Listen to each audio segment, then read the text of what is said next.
I joined the Navy on my 17th birthday.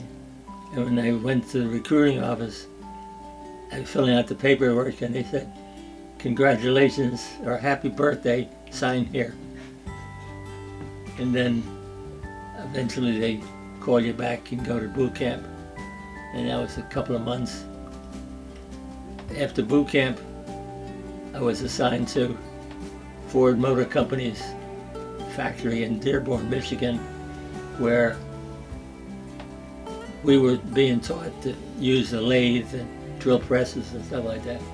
But we worked with the civilian workers and we're alongside them. So he would tell me how to do it and then I'd do it. So then I graduated from there, and then we went to California, to Shoemaker, California, which is deserts outside of San Francisco, and that you're just waiting for assignments. And out at California, they're not going to have you sit around waiting to get assigned to a ship. They put you to work. My job was a chaser, which is taking prisoners out of, at a big prison there, out on work details.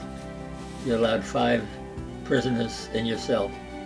And here I am, 17 years old, 125 pounds, and they gave me a gun. What am I doing with this? Then they transferred me to the psycho ward, not as a patient. There was 3 guards in that room, 1 on each end, 1 in the middle, and then the prisoners could go anything. They couldn't go anyplace, they were locked in.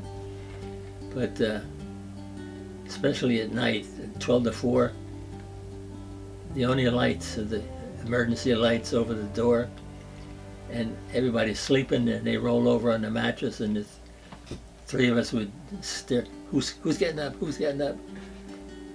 Then I finally got assigned to USS Montpelier, and they was at Mare Island, California, which is outside of San Francisco. And then finally I was assigned to the evaporator room, which we made fresh water.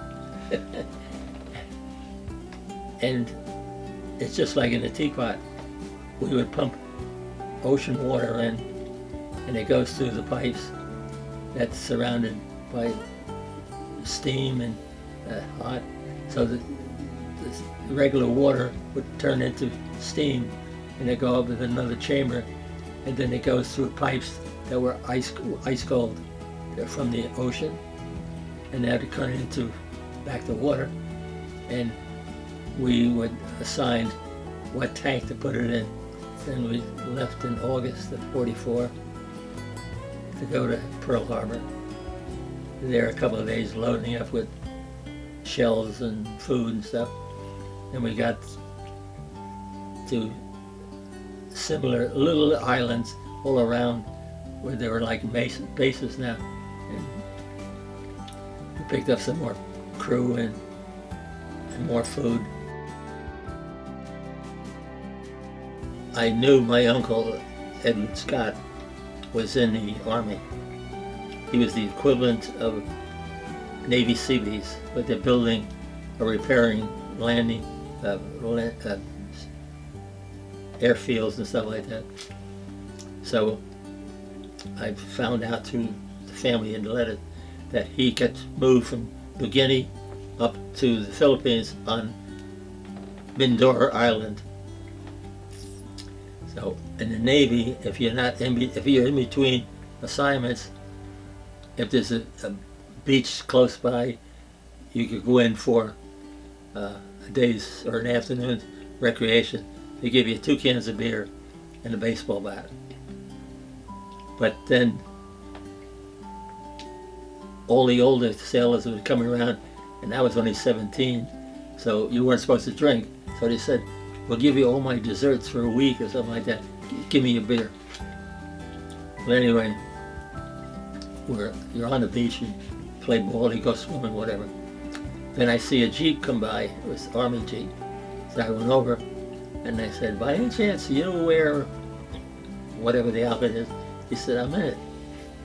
So I said, do you by any chance know Sergeant Scott? He says, oh yeah.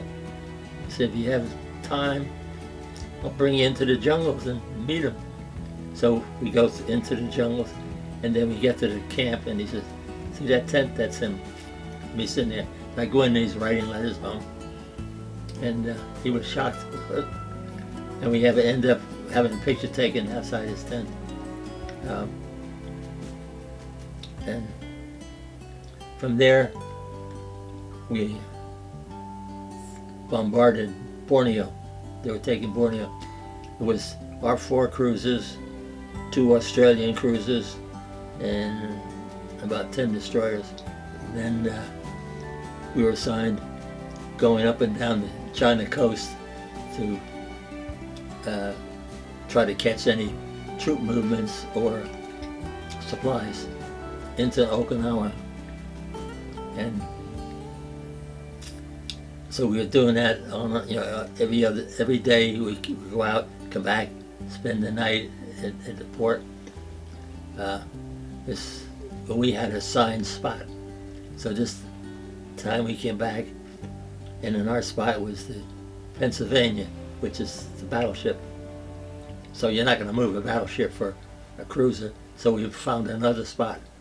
That night, a miniature sub came in and torpedoed the Pennsylvania in the engine room, where I think 17 guys died and were ultimately injured.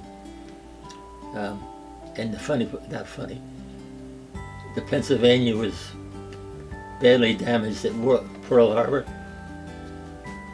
It was the first day of the war. His injuries was on the last day of the war. But the next morning, or next night, they said, the war's over. So that was an unlucky ship. Then we went up to Hiroshima, and they allowed us to go on Liberty a month after the bomb exploded. So we went in and we roamed around, and the place was devastated. Any poorly built houses or something like that was flat. The only thing was standing was a regular a brick building, and we went into, it was a university there. Friends and I, we went in and we saw just class books and stuff, so we took some. And we were walking out, and the professor came over and said, I'm Professor so-and-so, and we want to open the school again shortly. Could we have our books back? Yeah, so, all right, here. Go a little further, we come across a bamboo shack, and that's the only thing standing. And it turns out that it was filled with beer.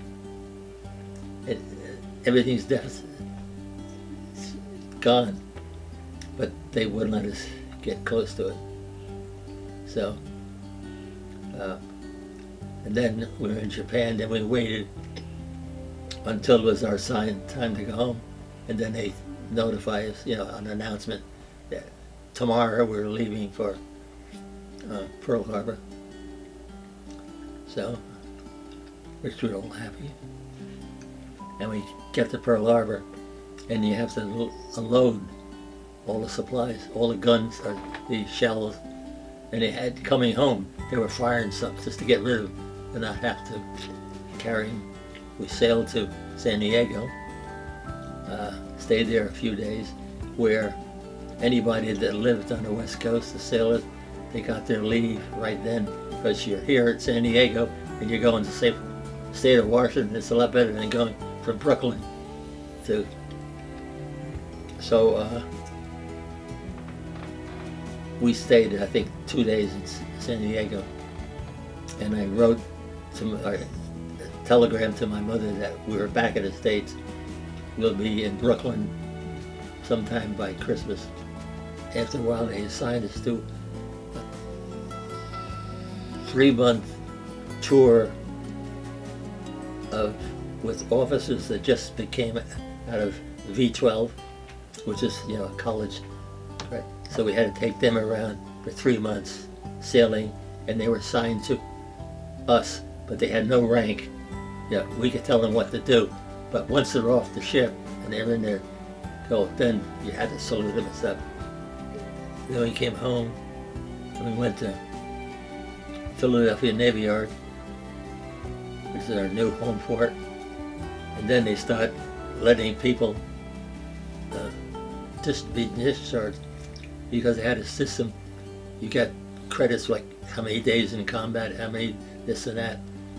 So they had numbers, and they said anyone that has, say, 100 can get discharged now. So you wait that out. And we finally, my time came, and we went from Philly to Lido Beach to get discharged. I quit school junior year. So they had a program that they checked your records and stuff, and they said, okay, they had to set up like, you can get 3 years of English in one course.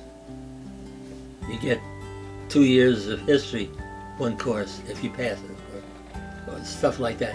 So in a year, I made up the work that I didn't do for the regular time. So then they said, okay, you finished all the courses.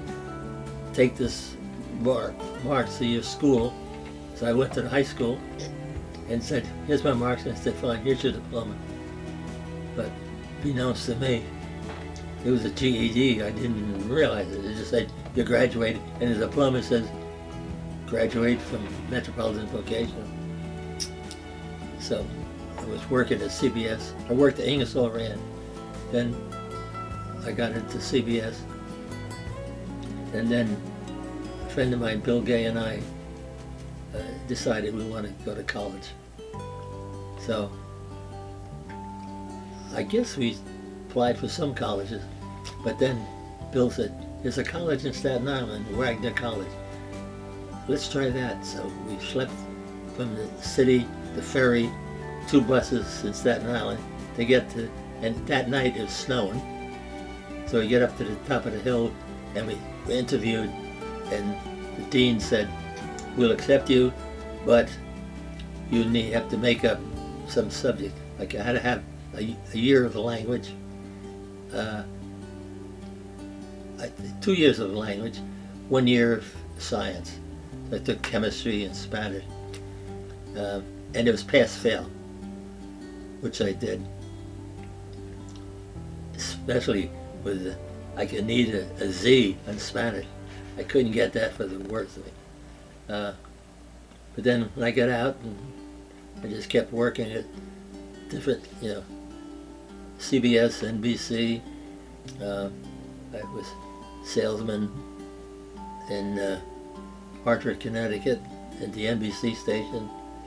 I sold radio at different reps, and then I went back to television, and I ended up as the vice president of marketing at the company in the broadcasting field. I stayed there until I was 70, and so I worked from 17 to 70, and I'm still there.